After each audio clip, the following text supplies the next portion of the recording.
सभी चिकित्सक गणों को नमस्कार। आज 11 तारीख है। हम आज जान रहे हैं कि what is prostate malignant, prostate cancer क्या है।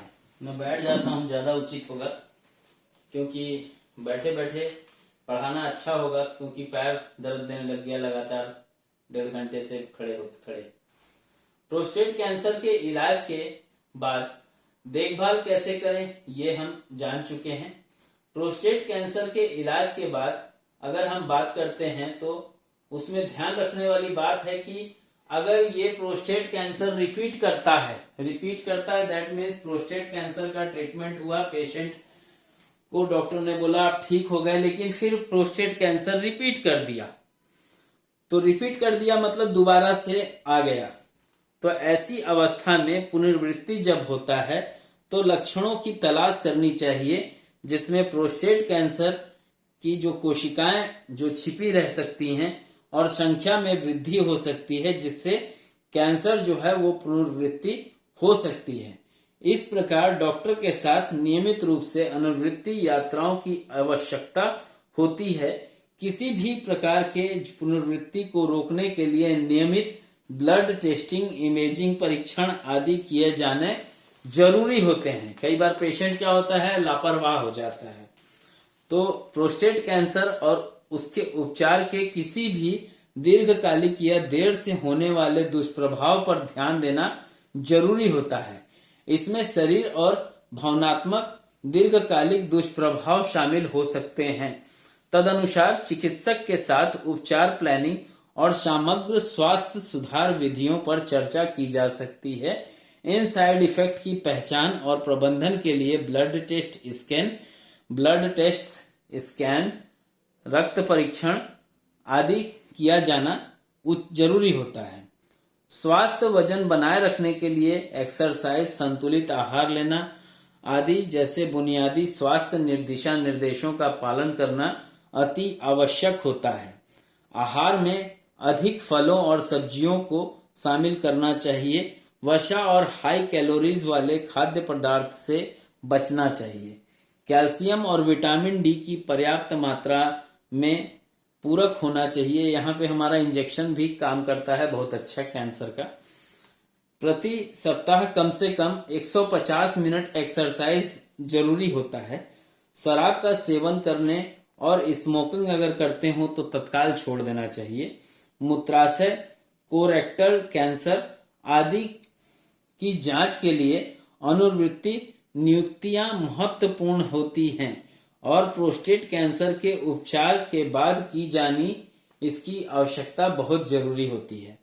प्रोस्टेट कैंसर के अंदर जो रिस्क फैक्टर होता है ट्रीटमेंट के दौरान, वो क्या होती हैं उसको भी जान लीजिए। प्रोस्टेट कैंसर के उपचार में कुछ सामान्य देर से होने वाली जटिलताएं, जिसमें एनीमिक मतलब एनीमिया, जिसमें खून की कमी होती है, हार्मोनल थेरेपी प्राप्त करने वाले रोगियों में अंत्र जिसकी इंटेस्टाइन की समस्या हो, जैसे स्टूल में ब्लड आता हो, अनियंत्रित मल त्याग होता हो, जहां पे हम NH stop stool second dilution में देके इसको रोक सकते हैं। मूत्राशय में अगर बात करें तो मूत्राशय संबंधित समस्याएं हो सकती हैं, जिसमें पेशाब को नियंत्रित करने में व्यक्ति असमर्थ होता है, दर्दनाक पेशाब आदि होता है। इसमें जब प्रोस्टेट से रिलेटेड प्रोस्टोमेगली हो, प्रोस्टाइटिस हो, प्रोस्टेट का बिनाइन हो, प्रोस्टेट का मेलिगेंस हो, प्रोस्टेट मेस्टाइटिस हो, तो ऐसी कंडीशन में जो पेशेंट होता है उसका बीपी हाई होता है, फ्लक्चुएट भी करता है कई बार, और ऐसी कंडीशन में कई बार पेशेंट ब्रेडिकार्डिया में भी चले जाता है। तो खराब ब्लड शुगर को नियंत्रण में करना, हार्मोनल थेरेपी प्राप्त करने वाले डायबिटिक पेशेंट में डिप्रेशन, चिंता, बोन्स की समस्या, अचानक बुखार वाली गर्मी महसूस करना, यौन इच्छाओं में कमी, अनुचित यौन जो स्वास्थ्य होता है वो उसकी इच्छा होना, अंतर्गतरंग के मुद्दे आदि होते हैं। प्रोस्टेट कैंसर भारत में बात करें तो भारत में प्रोस्टेट कैंसर का जो इलाज पहले होता था वो 1.5 लाख से लेकर के 6 लाख रुपए तक के खर्च होती थी। हालांकि भारत में कई प्रमुख जो हॉस्पिटल हैं और जो डॉक्टर प्रोस्टेट रिसर्च सेंटर्स चलाते हैं, वहाँ के स्पेशलिस्ट हैं जो लोग, लेकिन फिर भी देखा जाता है कि जो अलग अलग हॉस्पिटल्स होते हैं वहाँ इसका ट्रीटमेंट जो होता है वो अलग अलग होता है। अलग अलग होता है मतलब उसके खर्च का जो कॉस्ट होता है वो अलग अलग होता है। देखा जाता है आमतौर पर अगर हम बड़े अच्छे अस्पताल में पहुंच जाएं, मतलब टिप टॉप वाले में, तो वहां 5 से 7 दिन अगर पेशेंट रह गया तो 5 दिन में पेशेंट का कम से कम 5 से 8 लाख रुपए, और हॉस्पिटल की अगर बात करें तो हॉस्पिटल में भी लगभग 8 लाख रुपए का खर्च होता है। यदि आप प्रोस्टेट कैंसर के बारे में और अधिक जानना चाहते हैं और उपचार प्राप्त करना चाहते हैं तो सर्जिकल ऑन्कोलॉजिस्ट से संपर्क कर सकते हैं, या आप चाहें तो नारायण हर्बल स्पेसिफिक अनुसंधान केंद्र के द्वारा जो निर्मित कैंसर के प्रोडक्ट्स हैं उनको भी खरीद करके उनके द्वारा भी आप ट्रीटमेंट कर सकते हैं।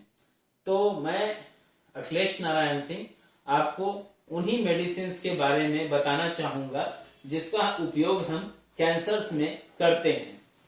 तो आइए जानते हैं कैंसर के अंदर हम प्रोस्टेट कैंसर के अंदर ट्रीटमेंट क्या देते हैं।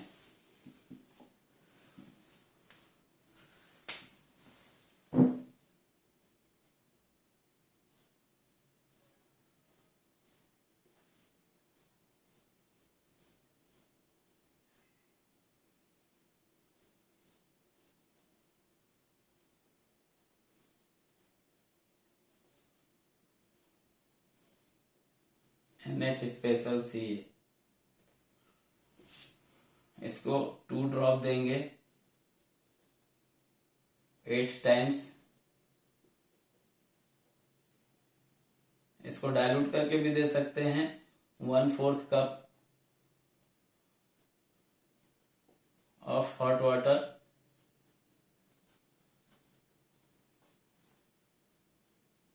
और direct to tongue.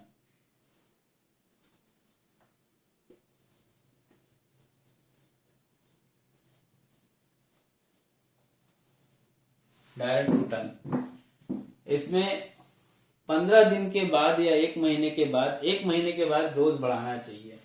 After 1 month के बाद डोज बढ़ाएं।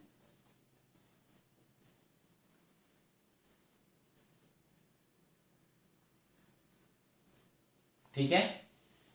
दूसरा कंडीशन होता है इसमें, क्योंकि प्रोस्टेट कैंसर है तो इसमें प्रोस्टेट की तो मेडिसिन जरूरी है। यहाँ NH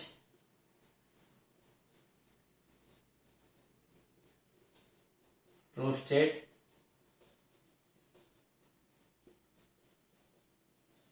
मेलिगेंट देना होता है। डोज डू है, सेम टू सेम है ना। तीसरी कंडीशन की दवा जो होती है यहाँ पे NH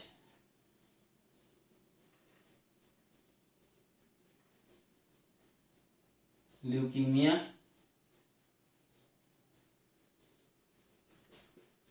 स्टॉपर 1 भी दिया जाता है। डोज सेम टू सेम है। सेम टू सेम इसलिए है क्योंकि यहाँ इनकी जरूरत, क्या घुस गया भाई आंख में,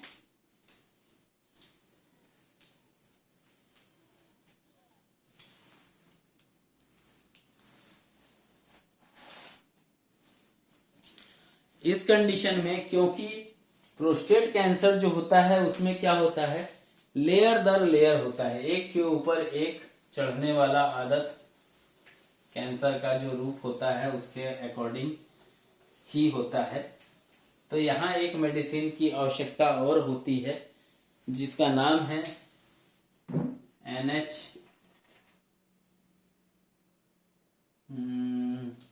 3 मेडिसिन पढ़ा चुका हूं ना,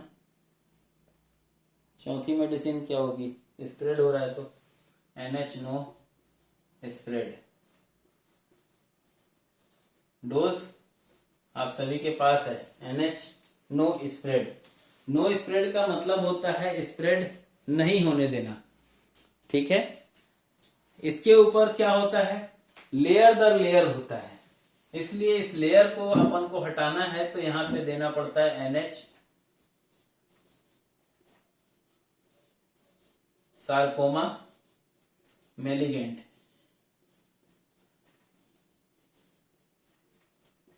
डोज सेम टू सेम है, 2 drop 8 times with 1/4 cup of hot water, और 2 ड्रॉप अगर लगता है कि पेशेंट बहुत ज्यादा सीवियर कंडीशन में है, 2 ड्रॉप नहीं पचा पा रहा है, तो 1 ड्रॉप 16 टाइम्स दे सकते हैं, डायरेक्ट टू टंग भी दे सकते हैं इसको।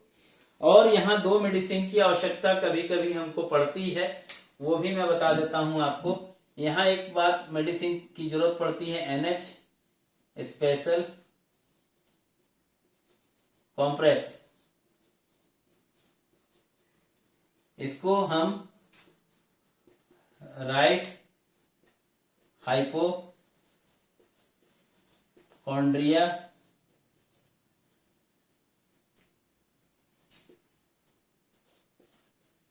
Reason compress point number 24 right side में 4 से 5 बार खाली पेट या भोजन से 1.5 घंटे के बाद। अगर भोजन नहीं कर पा रहा है तो कभी भी लगा सकते हैं, बट भोजन अगर करता है तो बेहतर होगा भोजन करने के 1.5 घंटे के बाद इस कॉम्प्रेस का यूज होना चाहिए। एक मेडिसिन और है जिसको मैं बताना चाहूंगा, क्योंकि ट्यूमर के ऊपर वो उसका रोल प्ले बहुत ही उत्तम देखा गया है अब तक। पैलेटिव है, इस प्रोडक्ट का नाम है NH मेलिगेंट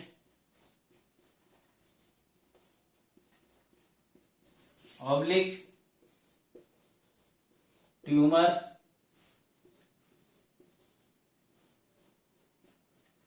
पैलेटिव